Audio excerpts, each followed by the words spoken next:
Hello everyone. AmyR here with Prairie Paper and Ink. Welcome back to my face. This video's cards I match because why not? I pulled out a rainbow of Lunar pastes. I did a video recently with them and was having fun with them, and then the ideas keep turning. So I thought this time I'd use them in a different way and use them with a stencil and some blending foams. And yeah, let's just get right into the card making and I will show you guys what I make.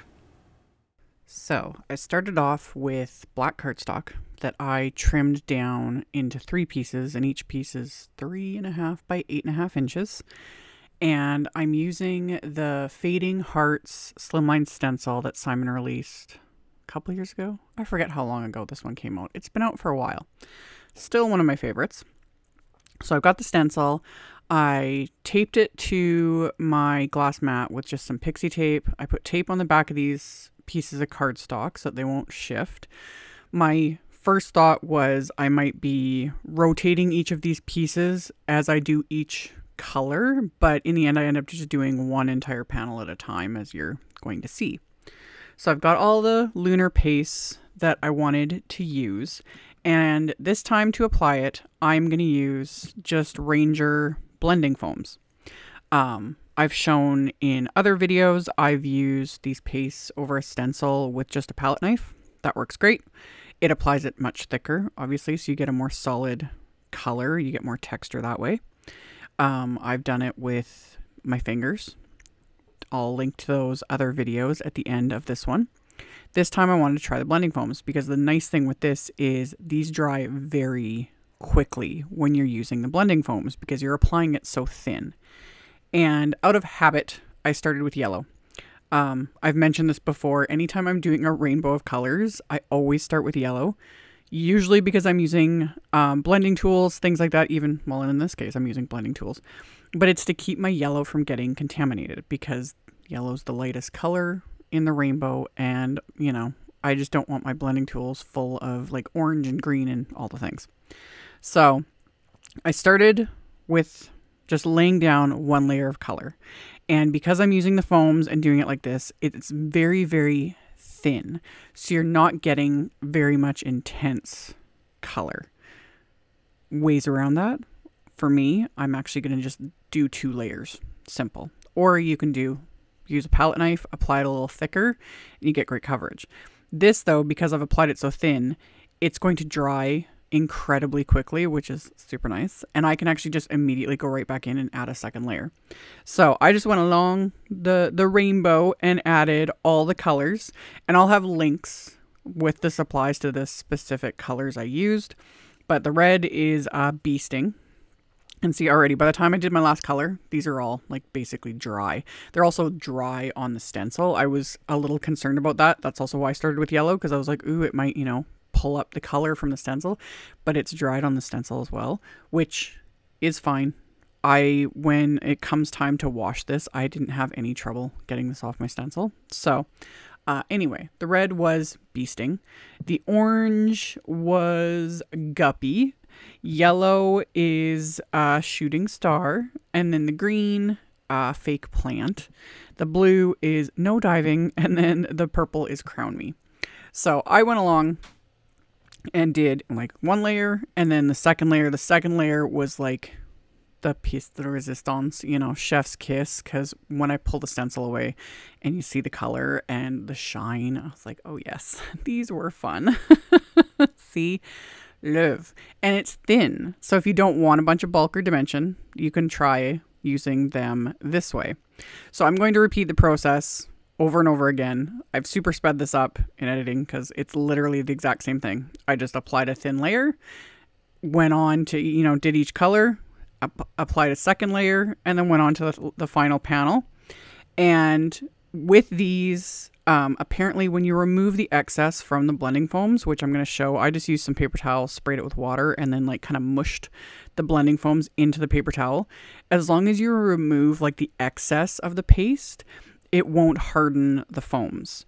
That said, since I was washing my stencil anyway, I actually just took my foams and I did wash them in the sink, which normally I don't do. I don't wash my foams. I don't wash my blending brushes, anything like that. But because these were used with paste and I don't have tons of extra foams, I need to order more. I just washed mine because I was like, oh, I'll still keep them dedicated though for these pastes. But since I was washing the stencil anyway, I was like, I just quickly wash the foams just to be safe. But yeah, as long as you remove the excess and you don't leave like globs of paste, like I kind of like scraped my foams on the edges of the container and then I'll show with the paper towel, cleaned them up. They should be like completely good to go.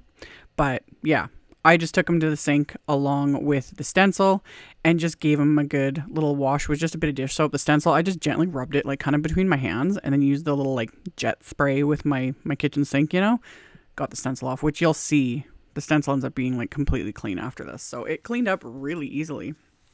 So I still took the excess though, like I'm showing here, and these foams would have been just good to go, I'm sure.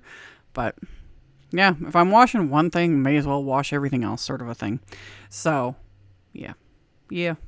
Anyway, after I was done all of this, yes, took my stencil to the sink, cleaned everything up, and then I die cut a bunch of scraps. And I used the new Simon Says stamp, Proud to Be Your wafer dies, because it gives you an option. There is the words, and there's family and friend, and then there's 2 different outlines depending on what word you use. So I chose friend, and this is where having all my little scraps came in handy, because all the little narrow scraps I die cut the friend word from, the other words from. And for the top layer of the friend word, I used Copic markers. Again, started with the yellow. It's another reason I start with yellow when it comes to doing things in rainbow is yellow and green are technically the center, you know, of the rainbow. So it helps me to space things apart if I start with the yellow. Just gives me sort of that little visual. It's like, okay, this is basically the middle left, you know, if you're going in specific rainbow order, you know what I mean? So I used Copic markers and just quickly colored 3 of these to get all the colors onto these little die cuts here. And then the other ones I kept plain because I'm going to stack them together once these are colored, and then I'm going to stack everything together to give it dimension, because you just gotta. And yeah, I will also have links, like I do with everything, but I'll link to the specific Copic colors I used. I just went through my stash and chose a rainbow of colors in similar shades to the paste. Once those are colored and everything's popped out of the scraps of cardstock, I'm going to stack these together with craft tacky glue. I've got my craft tacky glue in a little Gina K Precision bottle, which I've been really loving, and especially helps with the finer die cuts, like the little friend word. So I'm going to stack 3 layers together for the first part of the phrase. I'm going to do the 3 layers for the little friend sentiment, and then the dots to the I in friend, those are actually in that little triangle tray there off to the right. I, made sure to corral them all into that tray, because otherwise my elbow would have brushed them off onto the floor and I never would have found them again, because that's always what happens. Anywho, little dots of glue. Don't need much to stack all of these together. So I did everything in batches. I did all of my Lunar paste backgrounds all at once. I did all of my die cutting all at once. I colored the sentiments all at once. I stacked all the sentiments all at once. Doing everything just the same step, all in batches, it makes things go smoother, and I can do, if I am doing multiples, it makes it just easier. So did all that. My cardstock for the card bases is more of Simon's smooth white 120 pound cardstock. I had trimmed these pieces down to 7 inches by 8.5. So I'm scoring it at 3.5. So these will be 3.5 inch by 8.5 inch slimline cards. So the black cardstock panels will completely cover these in the end. So I scored them with my Teflon bone folder, and you can see stencil perfectly clean now. So opened up the card bases, and I'm going to put that stencil onto the inside of the card, and I'm going to blend over this with Distress inks, and of course in a rainbow. in similar colors. So I've got Candied Apple and Carved Pumpkin, Mustard Seed, Mowed Lawn, Mermaid Lagoon, and Wilted Violet. And this is specifically why I start with yellow, because then my blending tool and my ink pads do not, because yellow just gets contaminated, because again, it's the lightest color. The orange, it'll absorb a little bit of that yellow. It's fine. It's not going to change anything. Same with the green. Not worried about it. So I start with the yellow, and also, again, it just gives me that visual placement, and then I work my way out from there. So I've got yellow to the orange, red. I went really light-handed with the red because this is Candied Apple. It is a very intense color, and I ended up getting like a little speck, you know, one of the little threads from the ink pad, like on my work surface, and I went to wipe it up, and my hand is still stained with red. It is red. So blended all this, and then I again repeated the process on each of the other insides of the cards.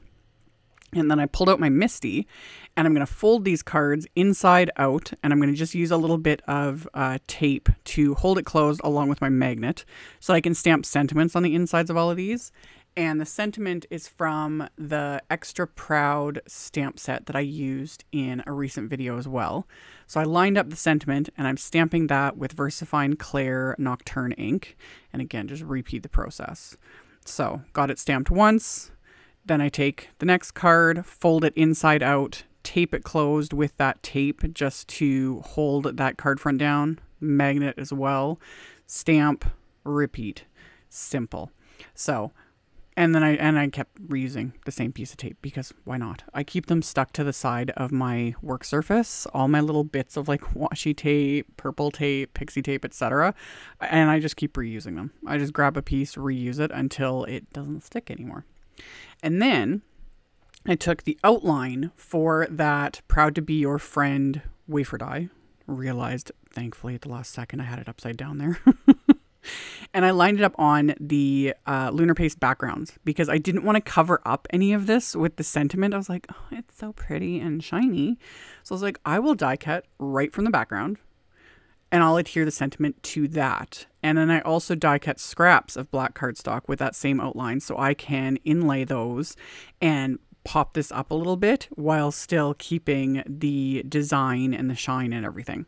So I die cut 3 scraps from black cardstock and then topped it with the piece that I die cut from the background, stuck all those together with the craft tacky glue, and then I'm going to stick the sentiments onto this. So it's just a kind of a fun way, and there's a name for it, like I forget that. My brain just stopped. Someone can remind me in the comments. There's a specific name for this technique. I wanted to say halo, but that's not correct at all.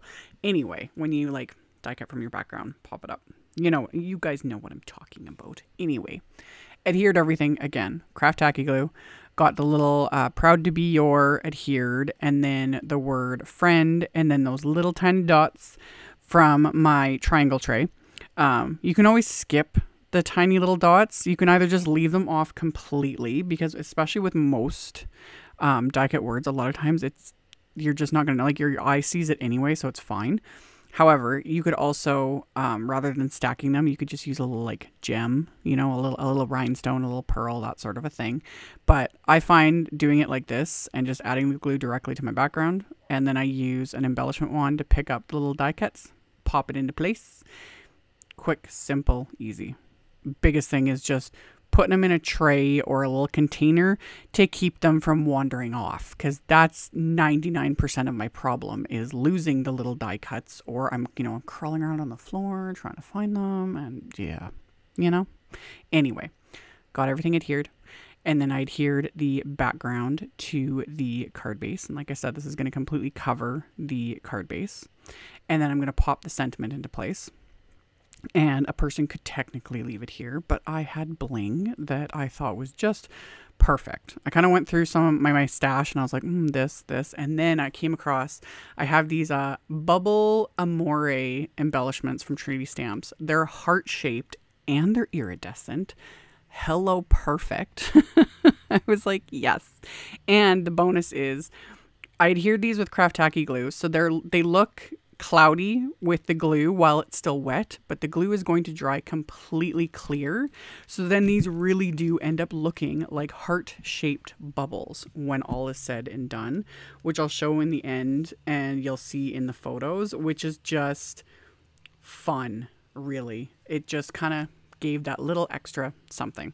So again, craft tacky glue, looks cloudy, dries clear, perfect. And that finished off all of these cards. So like I mentioned, I'll have the photos at the end here. I'll also have them on my blog. On my blog as well, there is picture links to all the supplies. So just a little easier to navigate. So you can hop on over there if you are interested. And then I'll have links to those other videos I did at the end of this one, so you can check that out as well. And then of course, thank you all so very much for taking the time to watch my videos, for thumbs upping and commenting. I know I joke about this a lot, but it's the truth. It tells the robot overlords, aka the algorithms, that, you know, just see us all as clicks and numbers and all that ridiculousness. It tells them you guys enjoy what you're seeing, and it genuinely helps, and I genuinely appreciate it. So also subscribe if you haven't. I'd love to have you, and I will see you all very soon in the next video. Bye.